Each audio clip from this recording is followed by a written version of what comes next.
I would like to begin this session quoting J. Asher, the celebrated author of 13 Reasons Why. You can't stop the future. You can't rewind the past. The only way to learn the secret is to press play. The clutches of global pandemic shouldn't stop us from exploring the horizon of wisdom. Adopting to the changes of the new normal has become inevitable. Let's press play and expose ourselves to the new normal. Welcome you all to this virtual edition of Compass. Compass is a commerce, management, and international business which is aimed at making the students explore new directions. It aims at empowering students to their thought leaders who speak at this forum. I take great pride in welcoming our chief guest, the impeccable author of Complete Convenience, Child God, the ever inspiring Mr. Ketan Bhagat. I also take pleasure in welcoming our director, Sir Dr. K.T. Ramachandran, our faculty, and my fellow students. Thank you all for joining us here today. Mr. Ketan Bhagat is a zealous storyteller.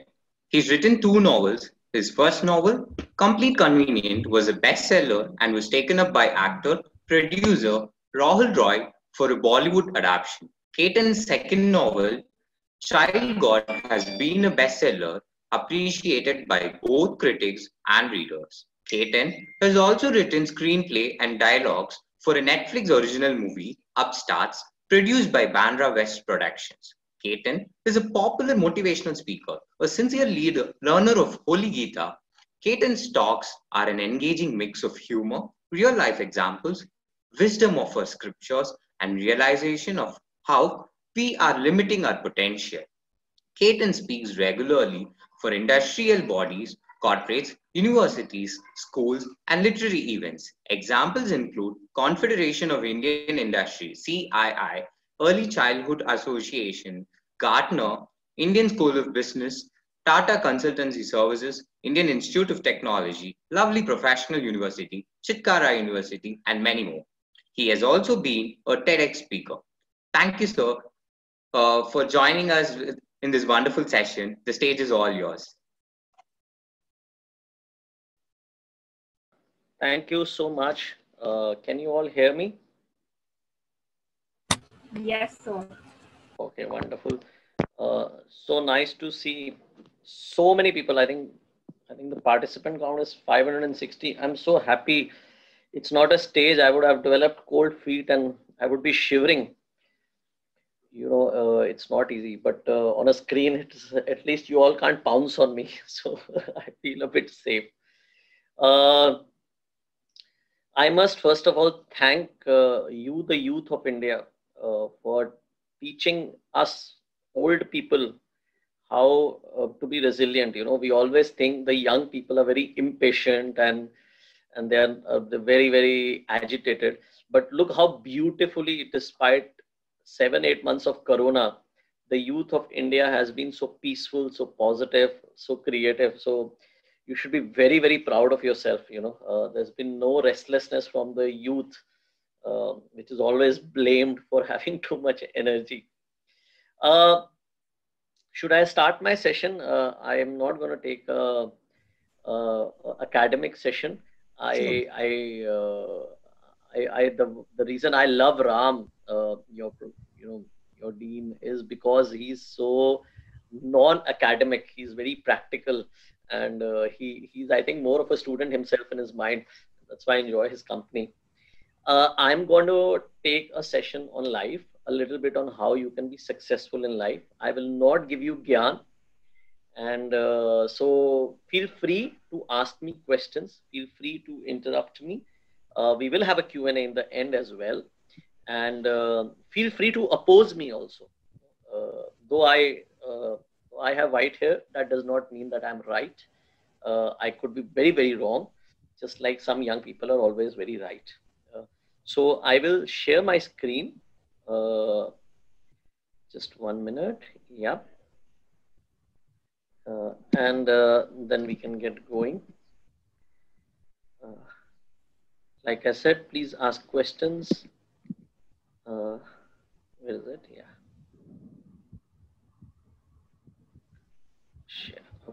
Okay, now if I do this, does it share? Oops, something wrong.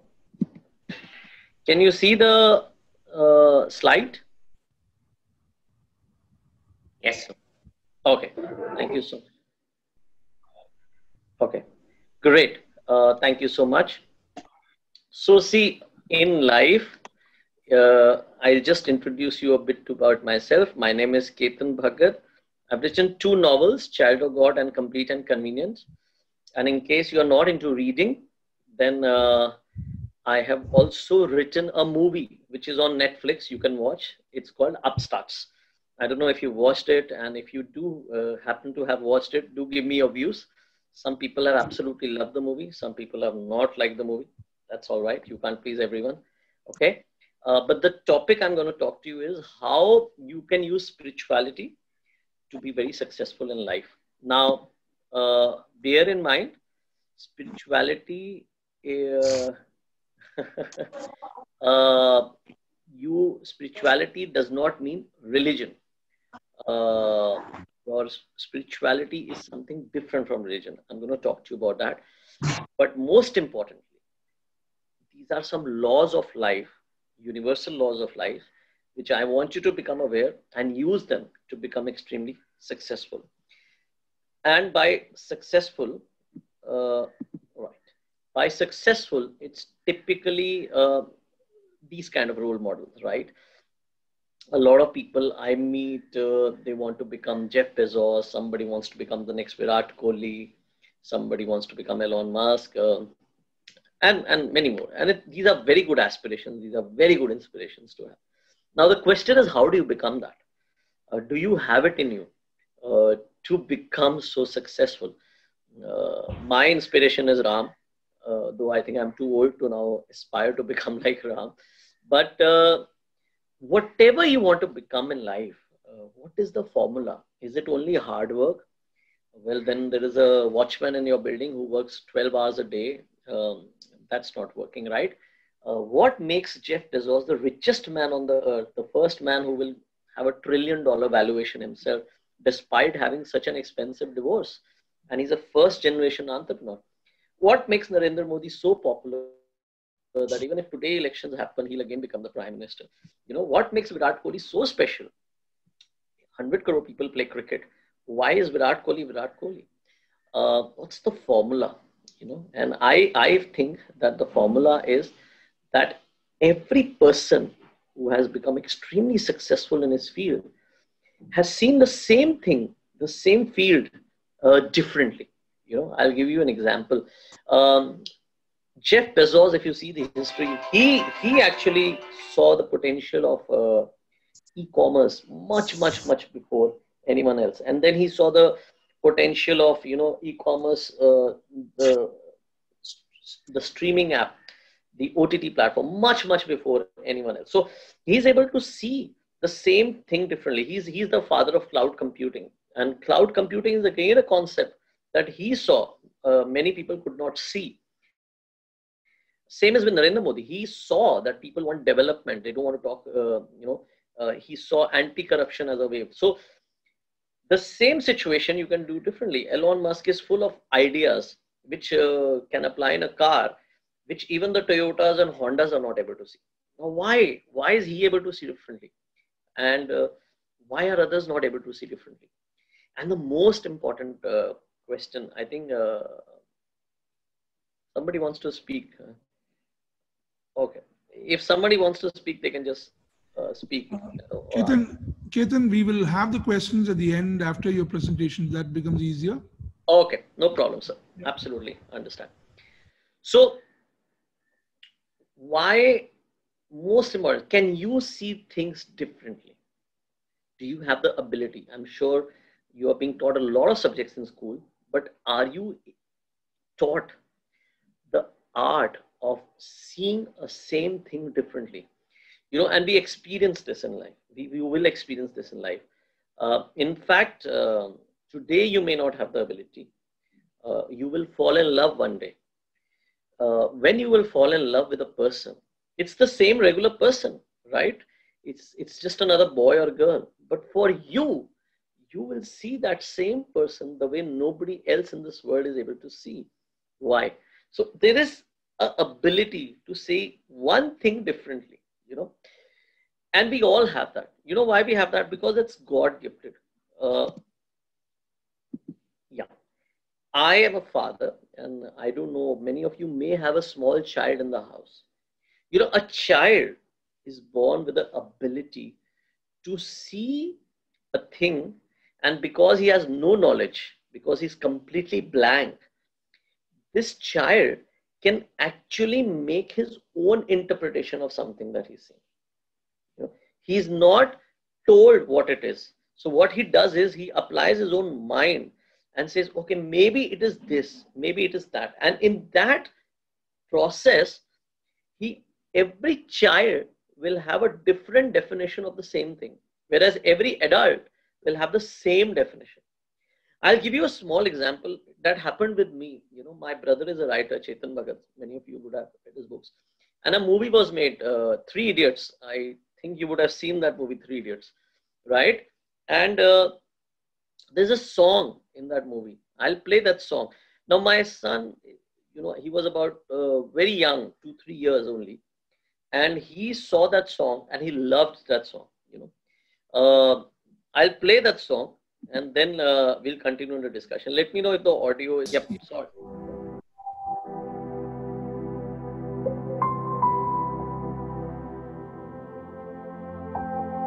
सारी उम्र हम मर मर के जी लिए, एक पल तो अब हमें जीने दो, जीने दो।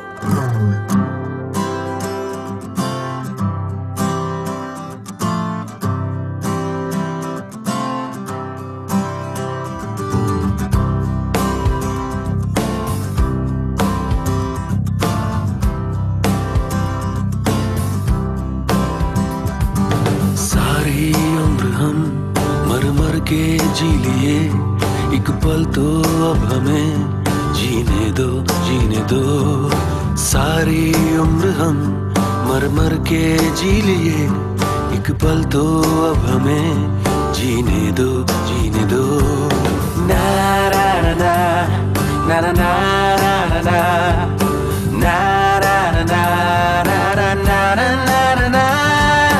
Give me some sunshine, give me some rain, give me another chance. I wanna grow up once again. Give me some sunshine, give me some rain, give me another chance. I wanna grow up once again. Okay, so like I said, it's a song. If you would have watched Three Idiots, it's about a song about the youth telling that, my entire life, my entire childhood, you just did not let me live my life. And, it was too much studies, pressure, correct? But my son, who was 3-year-old, loved this song. And I asked him, why you love this song? I'm not pressurized. You're 3 years old. Studies has not even come in your life.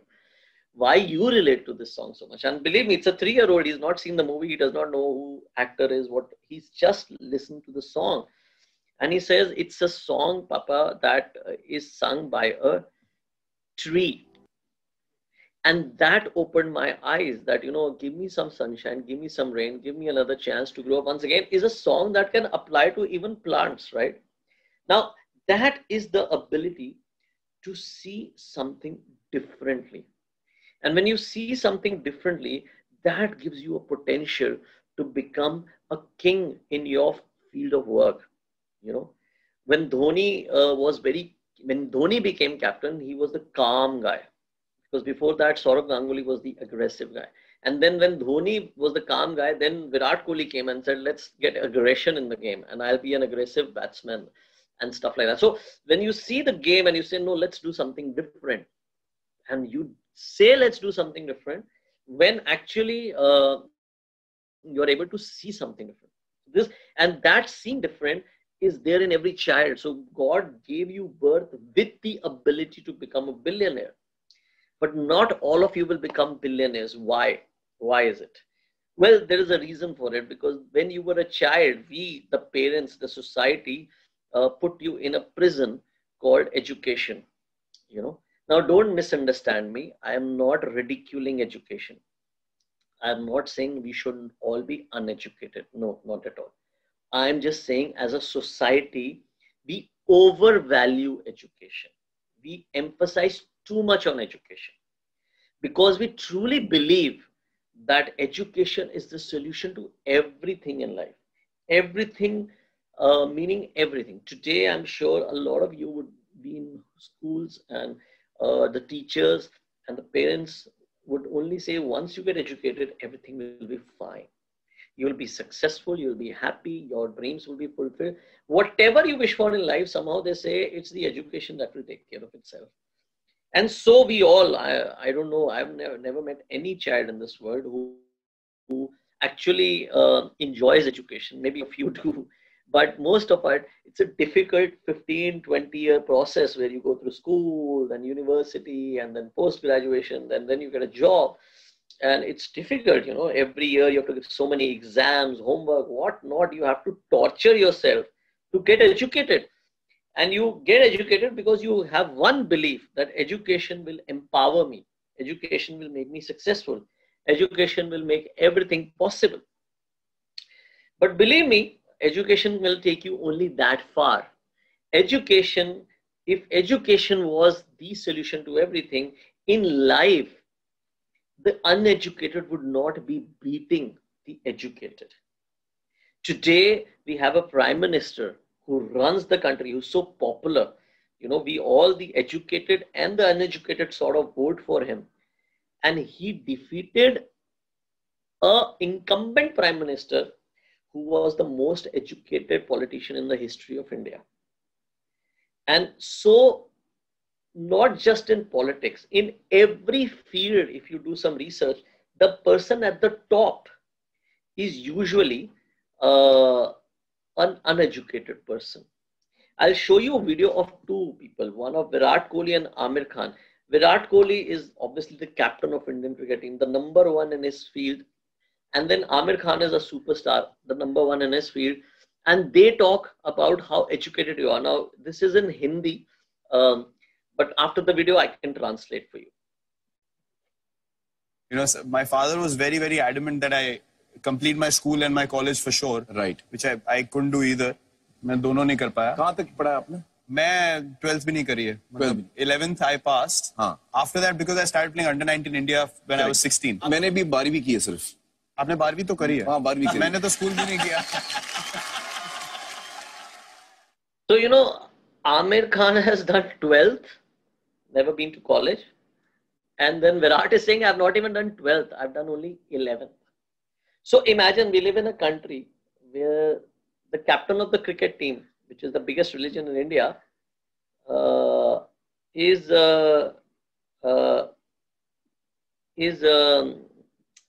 not gone to college. The top Bollywood hero has not gone to college.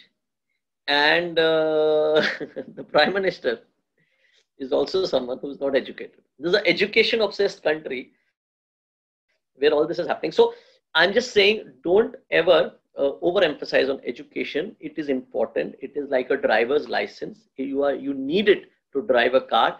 But just because you have a car license does not make you an F1 driver, does not make you a champion racer, right? Those are two different things. In fact, sometimes I feel that the psychology of operant conditioning, which I'll explain, sort of limits your potential, my father was very, very adamant. There is a theory of psychology. I want you to read about it in Google about it. Operant conditioning. And operant conditioning is a theory of psychology applied to wild animals when you want to tame them. It is usually applied in circus.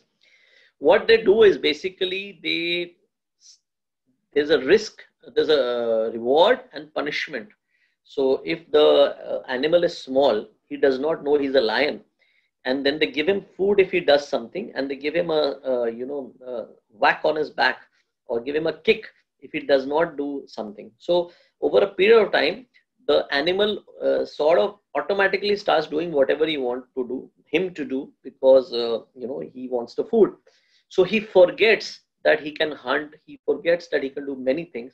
He becomes a dancer. He becomes a puppet in your hands. Even when he grows very big, he can actually beat this human being. He can actually eat him, but he's scared of the human because he's from the birth, his mind, he's not sure, who is he. This is what happens to us when we are too emphasized on education. We are so scared that the circus of corporate life, the circus of having a job and security, the circus of being doing something the way people want us to do so that the rewards keep coming, kind of makes us like a circus lion. Whereas those uneducated people, the people who have followed something called that instinct, and I will cover about it, they are like the jungle lions. They've grown up in the jungle hunting. So they've honed their skills. They know they are a lion. They know they have to fight. They've had some nasty experiences. They've learned from that experience. So what happens is these jungle lions are actually themselves. They are the way the God made them. They've developed their natural abilities. Whereas the circus lion is someone who's an artificial, who does not know who he is. And so obviously when you will come in society, when you will face this jungle lion as a circus lion, there is a very high chance you will be defeated.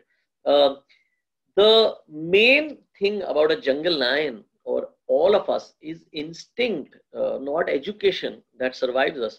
I'll play a small video of the power of instinct. And this is by the richest man in the world. Just hear this small video very carefully. Yeah. We'll wander a little bit too. So we have some very specific ideas of what we want to do, but I believe in the power of wandering. All of my best decisions in business and in life have been made with heart, intuition, guts, not analysis. When you can make a decision with analysis, you should do so. But it turns out in life that your most important decisions are always made with instinct, intuition, taste, heart. And that's what we'll do with this day one. So you see what is the point that the richest man is saying today, that despite having all the data, information, analysis available, it is the instinct. Now this instinct is a natural ability gifted to us by nature, God, whatever you call it. We have to hone it. And the problem with education is while it helps us with the analytical ability or the memory ability, it does not hone the instinct ability. And first 20 years of your life, you kind of start losing the power of instinct, the power of knowing who you actually are. Because you think knowing maths, English, physics, geometry, or social sciences is all that is the skill that requires, because that's what the society rewards you on. And then you come to the mainstream life after education, and then also you don't realize that there is something missing in you. You know why? Because the moment you finish school or college and get a job, in India at least, life becomes a party. Believe me, a lot of you today must be thinking that, I'm living in a torture chamber and I'm not happy. There's so much pressure. Believe me, when you will get a job, you will get so many rewards. The society will go crazy over you. I remember I was very bad in studies, and, typically children who were not good in studies in those days were not treated properly at home because we didn't deserve good treatment, So my father would always be upset. For 20 years, my father was upset. I was not allowed to even ask for pocket money, or I was not allowed to ask. He had a, old scooter, and, like every boy, I wanted the scooter, and he would not give me because I don't know why, but he felt that if you don't get good marks, you don't deserve a scooter. And all that changed the moment I got a job. The girls whom I was not about to look at, suddenly their parents would encourage. People, my father couldn't believe somebody's paying me for my time. He said, what a useless boy you are. Somebody's paying you. All this changes. There's a decade coming in your life where India celebrates youth. You are the hero. Wherever you will go, people will check you out, people will ask for your details. Many things will happen in your 20s. Your salary will come and your dreams will start. You're probably the first foreign vacation, your first car, your first home, all the things that you've always been forbidden from doing. And then also, obviously, because you are excited and you're not used to it, who will think that whether I have lost the power of instinct, whether I've lost the power, you will start enjoying. I mean, after all, you've worked 20 years for this 10 years, and you will start signing up for things. And in India, we sign up for perpetual things. Perpetual means lifelong, which never ends. You will take up a house loan, which will last for 20 years. You will enter a career or a field, which you will never be able to leave. The field, if you look around, people who joined a field have not been able to move around, right? People who have joined jobs have never taken sabbaticals, right? And then even in personal life, you will sign up for things you will not understand. What is a marriage? We've not been allowed to have a proper girlfriend and boyfriend also. And then suddenly they say, get married. And, you will marry because in your marriage, about 500 people will come and dance for no reason. I still don't know why. When I got married, about 500 people came and became so happy. I don't know where they are now, what they were doing, but they were very happy. And I was also happy because they were happy and there was a party and people were clicking my photographs and people were celebrating. So all this we do in the 20s because the society gets so excited. Believe me, your marriage project will go on for 2-3 years. First you will first 1 year in planning the marriage and excited and shopping and all that. The second year is actual marriage, the functions and what happens. And the third year is when the honeymoon period is still going on. And it's only after 3 years you realize, okay, now the marriage, people get over the fact and you will get over the fact. So that's the way we Indians live. That's the way probably Ram has lived. That's the way I have lived. That's the way the society lives, right? And we don't realize because when good times are there, they pass very fast. So you are young, you are earning, and everything about you is sellable. So the society is selling the loans, the field, the marital status. Everything is going to be fun, and please juice it out because you worked 20 years for it. But then what happens is very soon 30s will come, and 30s is what is a shocker in life because suddenly your hair will not grow; they will start going away. 30s is a time of life when you don't realize the things start hitting you that now things are not coming to me, things are going away from me. You will have a child who's a 20-year responsibility. So far you were responsibility, then you become independent, but now you have responsibility. You cannot leave the child and go anywhere. Your honeymoon period in the marriage is probably over, but you still have that spouse. You have to live with that spouse. Your home loan is still there for next 10-15 years. You are in middle management. You've got a few promotions, but when you get into middle management in life, the next promotion is not so easy because it's like a pyramid. It's like a triangle. So very few people will go.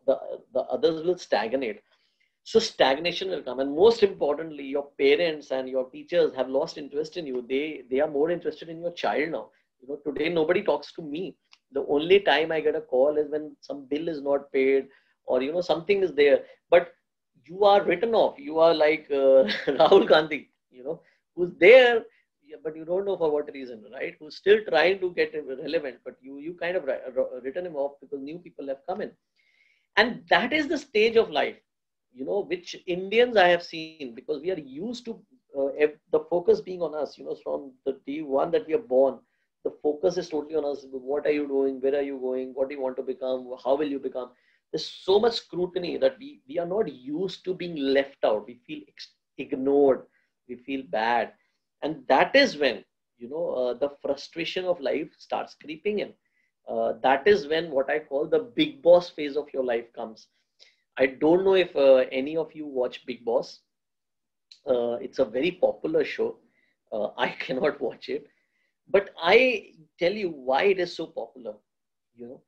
It is popular because what they do is they take people who are no longer relevant to the society, who are no longer getting the kind of attention, who are no longer getting their dreams fulfilled, who are internally wanting to come back in life. So there is an inherent anger in them.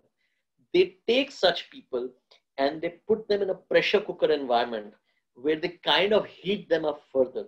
And then the frustration starts popping out. So the fights happen, controversies happen. And that is what makes it entertaining for us. Now, can you imagine, you all are such young people.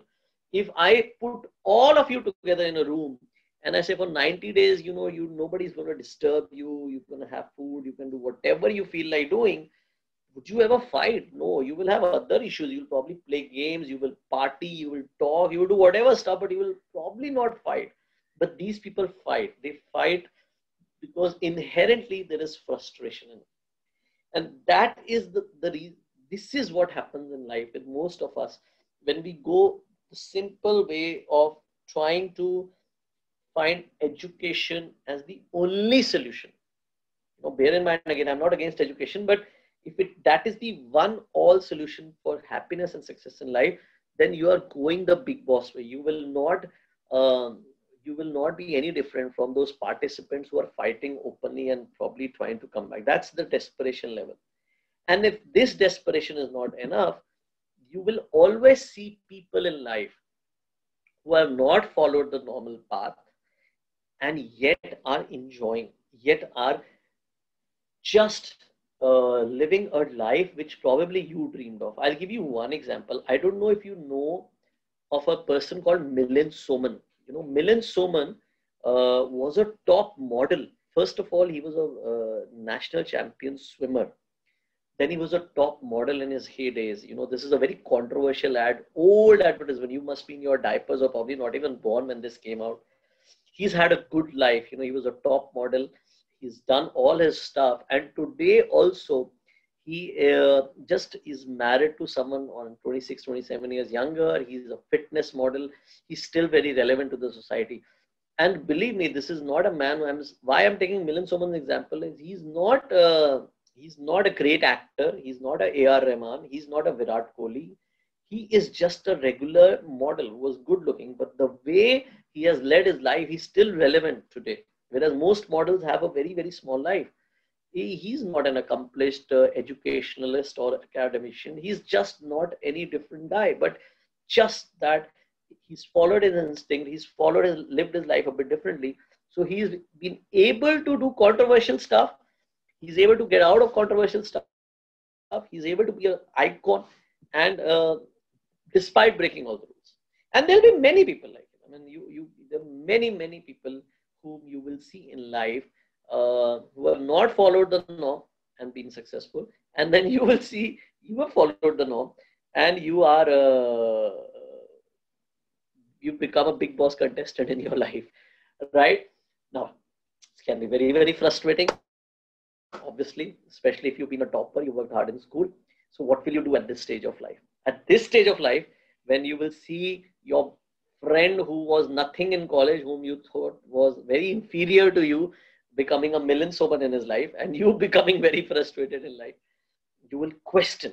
So you will go back to your parents, your teachers, maybe Ram, and say, sir, something went wrong. I was good in studies. I followed all the rules.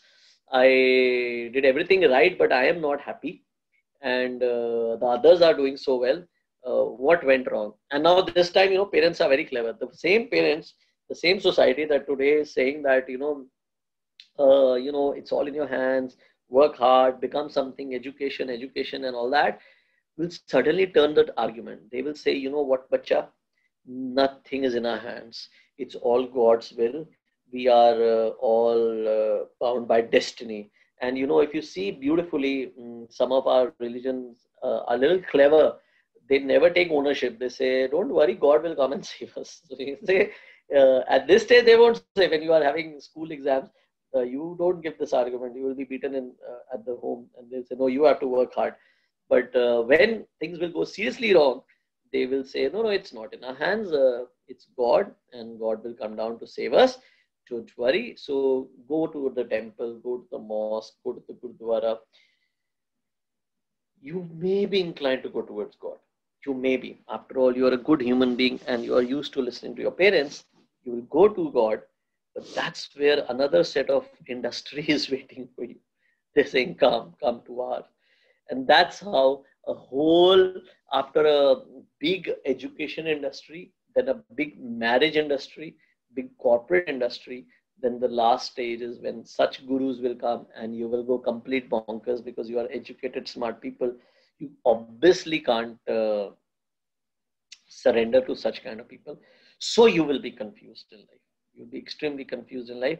And what I call, you will eventually become like Arnab Goswami. And Arnab Goswami is a man who's alone sitting in a room every night and shouting and fighting and arguing and asking for answers that no one is giving. And we are all also like that. Believe me, at our homes, we are sitting in the night, we are frustrated, unhappy, and helpless at the way the world is running and screaming for answers, but we are not getting answers. I don't want you to have such a destiny. This is not my definition of success, even though 90% of India goes this way. I want you to have a different destiny. And how can you have a different destiny? You can have a different destiny by understanding life a little bit. You can have a different destiny by actually thinking how the world is run. And again, I'm not talking religion. I'm not talking God. I am just saying there are many, many people who have come in this world and gone. And they have dedicated their entire life to studying life, the rules of life, the laws of the universe. And they have given certain understanding and comprehension of the way the world runs. And I think we can leverage on that to find success. That for me is spirituality. The first thing is, it's a line I'd like, that the universe is not a chaos, it's a cosmos. Cosmos, just think of it as a very large, complicated system, which is sort of so complicated, it is random, but intrinsically it is all connected. So for example, a train, the last wagon is also connected to the engine, though it doesn't seem so obvious. Or like an aeroplane, everything is connected when it's flying. It doesn't, but you also are sitting and just watching a movie when you're sitting on a plane, but you don't realize how complicated the mechanism is. I won't teach you spirituality in this lecture. I'll give you two laws of spirituality to explain to you how beautiful they are and how they apply actually to the real world. If spirituality interests you, then obviously there is enough material, enough know-how in this world for you to start that journey. And again, like I said, I'm not saying you start that journey so that you leave the world or get detached from the world. Rather, I would say you start that journey because that will be your formula for success. I want to see you successful. And for me, success is you are happy and you've achieved whatever you aspire to achieve, right? Now, the first rule I will say, and I have only two. The first one is duality. I don't know if you've heard this phrase also. It is there in the Gita. It's spoken by Osho. It's spoken by Chinese philosophers like Lao Tzu. Everyone explains. But it's a term I don't think you would have ever heard. What is duality? And it's a very, very simple concept. What it says is nature wants balance. And so think of it as zero. Nature wants to be at zero. So anything that will go positive, automatically nature will ensure that equal amount of negative also starts happening. Anything which will go higher, automatically something lower will start going in equal proportion so that the balance is maintained. Okay, this is the law of life. So if you are becoming happy, then an equal amount of reason for unhappiness will also start building in your life. If you are becoming angry and restless, equal amount of patience and peace will also start coming inside you. And this is true for everything in life. I'll give you examples, maybe then you will understand, but we can have a question and answer session on this also. I want you to understand this concept very clearly. So look at the language that Osho said, the higher the peak, the deeper the valley will be. Near Everest, the deepest valley exists. It can only exist there. That's the concept. So for example, let's take Corona. You know, Corona is amazing because so far you've always heard how, like I was saying, this is Corona is classic case of duality, but it is true for people also, you know. And society denies duality. Society always show you uh, only one side. It will always try, like, and that's where theory like be positive, look at the positive side come, because the society will try to say that it doesn't matter. You know, there is no duality. There's only good in it. There's never any good in anything. There's never any bad in anything. There is both good and bad in it. And good and bad are again a very subjective thing. When you want something, then when you get it, it's good. And when you don't get it, it's bad. So it's your thinking. In nature or in life, nothing is good or bad. You know why duality happens, and it is important for you to recognize. Just a few days ago, I read that, you know, Amir Khan, now imagine Amir Khan is such a successful, I mean, there's hardly anything else you would want in life if you are having the destiny of Amir Khan. And his daughter is battling depression. And there will be many girls in this forum, and I'm sure they are not battling depression, right? So it's not that if your father is Amir Khan, then everything is hunky-dory. Something went wrong in his life as well. And believe me, when you are a parent, you will know how difficult this is when you know your child. And there's so many of them, you know, Mahesh Bhatt, or, you know, Amir Khan's brother had a mental problem. I think Shah Rukh Khan's sister is having some issues. I don't know. I'm not commenting on them personally, but this is to just emphasize that people whom you look up to, people whom you admire, you should admire. There's nothing wrong in admiring them, but always remember that the amount of high they are getting, equal amount of low must be also happening in their life. And it will happen in your life also. In fact, obviously, we should discuss the case of Sushant Singh Rajput. I mean, you know, I have met this man personally. There is nothing that this man did not have. He was young, he was successful, he was, you know, rich, he was famous, and he was healthy, but still he passed away. So there was so much brightness in his life that nature eventually also gave equal amount of darkness in his life. What I want you to do as students is not to deny duality, but to channelize duality. And when you channelize, how do you channelize? Is when you accept the dark side and then you use it to your advantage rather than denying your dark side. So if you are a person who's very angry, who's very unhappy, for example, for any reason, you should know that if I'm very angry, then I will be the most peaceful person. I'll be the most relaxed person one day. If I'm very unhappy, then I'll be the happiest person one day. And this unhappiness means that there is something that I'm not looking, which is already there. I'll give you an example of a person who had channelized his duality. I'll give you two examples. I want you to watch this video of a very old man doing yoga. I hope the audio comes. Let me know if it is not coming. See this man, he's Iyengar. I am a yoga teacher, and I can tell you he's one of the pillars of yoga.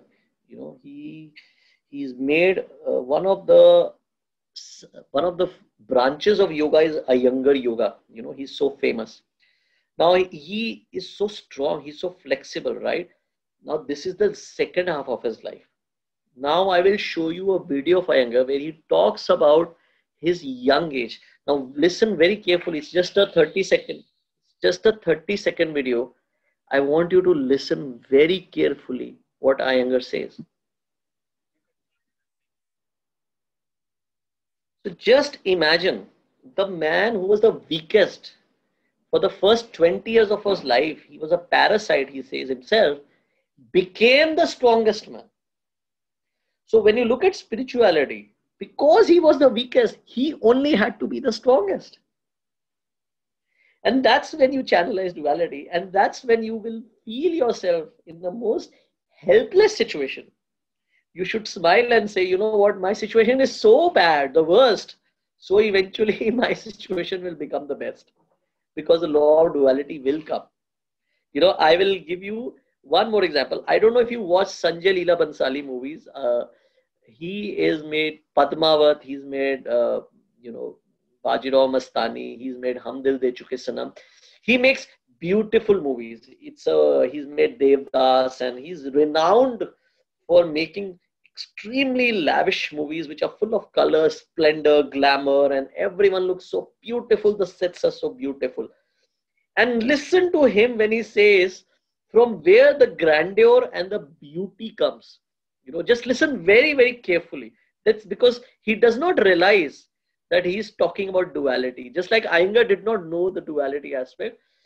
Same way, just listen to Sanjay Leela Bansali. Okay, see this, and then I'll play the Iyengar video. Could you at least? I'll see this video. So alternate reality. Yeah. You know, Sanjay, I watched Padmavat again for this interview, and I was again just struck by how beautiful the film is. You know, just the beauty that you've designed in each frame. It's perfect down to sort of how much her chunni will slip, or one tendril of hair will come like this. I mean, it's just gorgeous, and they're all three of them are just stunning. And where does this hunger for beauty come from? From that lack of beauty that didn't exist in my growing years, in my formative years. We lived in a very poor house. We had no paint on the walls. Mom was a wonderful dancer, so she would dance in that small 100 by 100, and when the radio would have a song that she liked. We didn't have good clothes to wear. We were always born. So there was a lot of things that I felt deprived as a child, and my mind was always of a filmmaker's mind. So whenever I would sit and do homework with mom teaching me what I had to do as a child, I would be looking at, wondering what color should the wall be. No, it should be this, it should be that. So my mind was preoccupied with finding beauty in that lack of beauty in my life, or lack of space. Therefore, my sets are very humongous because of the lack of space. Right. We were all crammed into, almost breathing onto each other. So all these things are a search that keeps finding within yourself. You keep finding it all the time as you grow. And today, I have the luxury to find it to the bestest of my ability and the possibility, because now I can arrange for the kind of funds to make the film I want to, and therefore I can do what I want to. But being deprived of something, I feel deprivation is a very important part for any artist, pure artist, true artist, to find expression. It's only when you crave for it, and only when you call for it from deep inside your soul, and you say, find that one little line that Lata Bai sang in that one song. It's etched in your soul. And you realize, where did her music come from?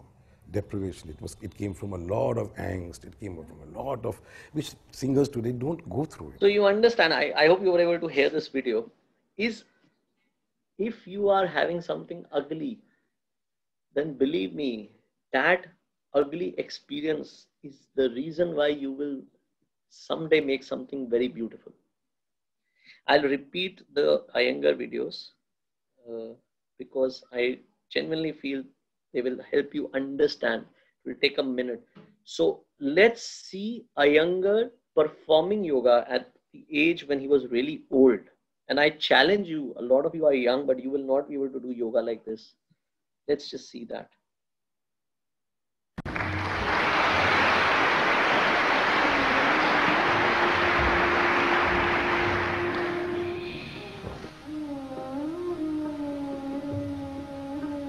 Vinyasa.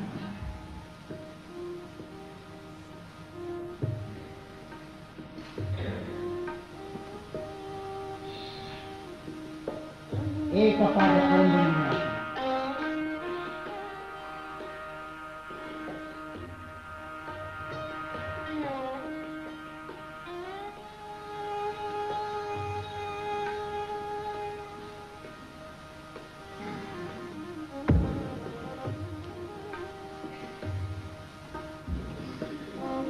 Viparita Chakrasana.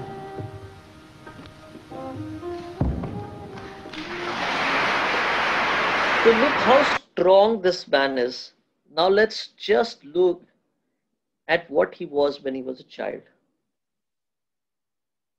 If you could first maybe tell me the story of how you first came to yoga.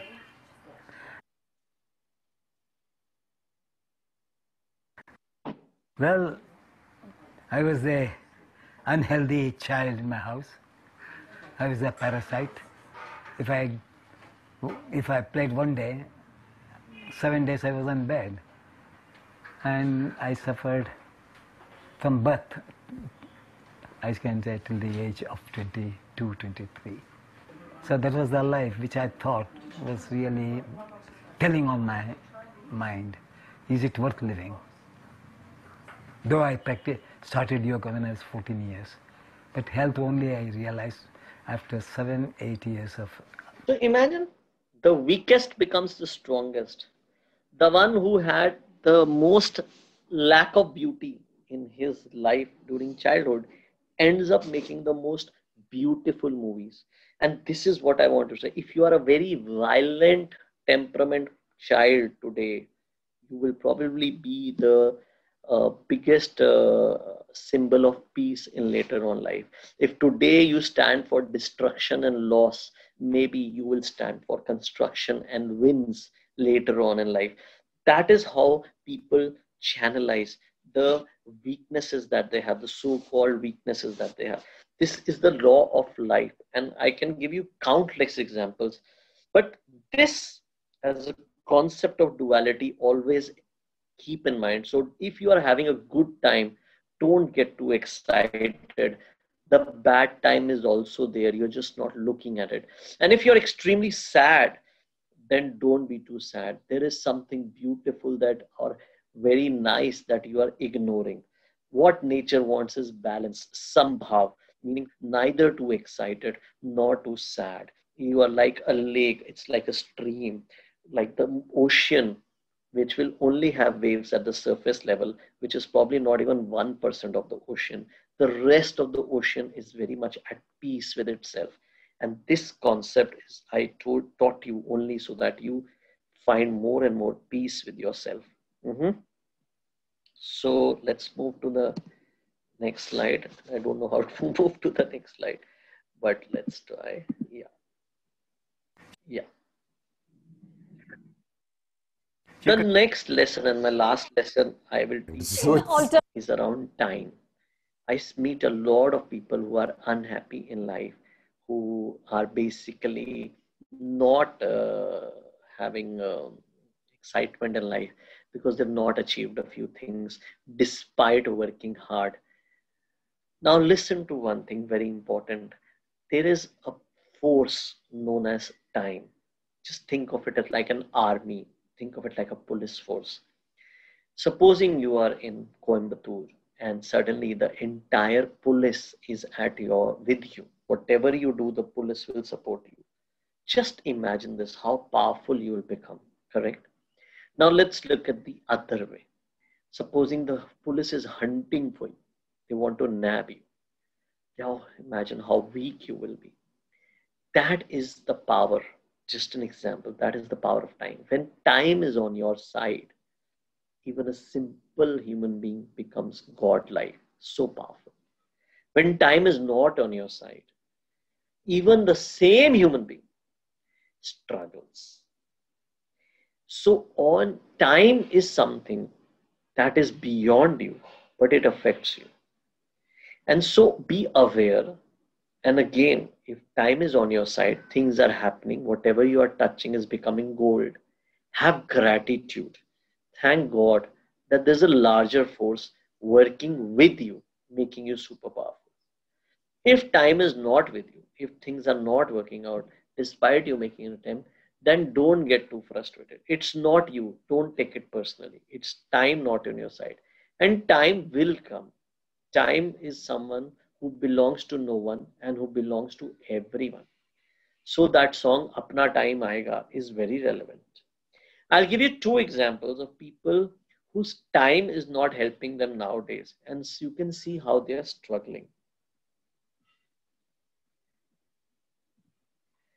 Karan Johar, I don't know how many of you are familiar with in south of India. He's a very, very big movie production house, director, producer, and I think he's compare on and he's everywhere all over the town.